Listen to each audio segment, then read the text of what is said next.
Hello guys, happy Sunday అందరికీ. So Sunday అంటే ముక్కలేంది ముద్ద దిగదు మన తెలంగాణ వాళ్ళకి. సో ఎప్పుడు రొటీన్గా మటన్, చికెన్, చేపలు అనుకుంటా తింటూ ఉంటాం. సో ఒక్కసారి మష్రూమ్ కర్రీ ఇలా ట్రై చేసి తినండి. యాజ్ ఇట్ ఈస్ మటన్ లాగే ఉంటుంది. సో లేట్ చేయకుండా సింపుల్ ప్రాసెస్లోకి అయితే వెళ్ళిపోదాము. ముందు మష్రూమ్స్ని మంచిగా క్లీన్ చేసి కట్ చేసి పక్కన పెట్టుకోవాలి. ఇప్పుడు మష్రూమ్లో ఒక 2 టేబుల్ స్పూన్ ఆయిల్ వేసి కొంచెం వేపుకుంటే అందులో నుంచి వాటర్ ఫామ్ అవుతుంది. సో ఆ వాటర్తోనే మష్రూమ్ని ఒక 5 మినిట్స్ ఉడికించుకొని పక్కన పెట్టుకోవాలి. ఇప్పుడు మిక్సీ జార్లో ఒక 2 పెద్ద టమాటోస్ తీసుకొని కట్ చేసుకొని వేసుకోవాలి. దాంట్లో ఒక 10 జీడిపప్పులు నానబెట్టి వేసుకోవాలి. ఒక 2-3 మిర్చీస్ వేసుకొని ఒక 2 టేబుల్ స్పూన్ అల్లం వెల్లుల్లి పేస్ట్ వేసుకొని మంచిగా గ్రైండ్ చేసి మెత్తగా పక్కన పెట్టుకోవాలి.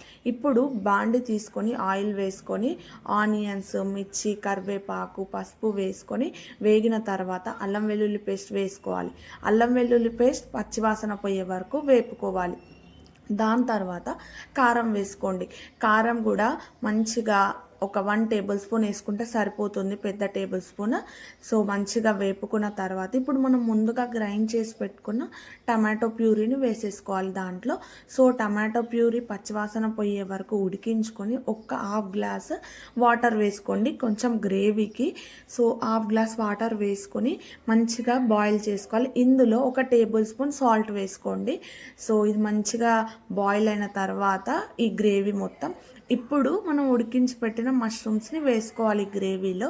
సో హై ఫ్లేమ్లో పెట్టి ఒక 5 మినిట్స్ టు 10 మినిట్స్ వరకు మంచిగా మష్రూమ్స్ని ఉడికించుకొని దాని తర్వాత 1 టేబుల్ స్పూన్ గరం మసాలా వేసుకొని దీంట్లో కసూరి మేతి వేసుకోవాలి.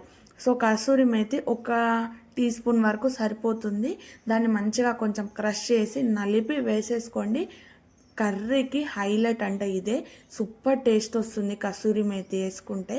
సో కసూరి మేతి వేసుకొని ఒక 2 మినిట్స్ ఉడికించుకొని ఫైనల్గా కొత్తిమీర వేసేసుకోవడమే. రోటీస్లోకి కానీ, పలావ్స్లోకి కానీ, ఇంకా బిర్యానీలోకి, బగారా రైస్లోకి చాలా టేస్టీ ఉంటుంది. So as it is mutton, ఇంకా చెప్పాలంటే మటన్ కంటే టేస్టే ఉంటుంది. సో ఒక్కసారి ఇలా ట్రై చేయండి. సో ఇంకా మీకు ఎలాంటి రెసిపీస్ కావాలో కింద కామెంట్ సెక్షన్లో కామెంట్ చేయండి. మన రెసిపీస్ పెద్ద హడావిడి లేకుండా చాలా సింపుల్ ప్రాసెస్లో ఉంటుంది. కామెంట్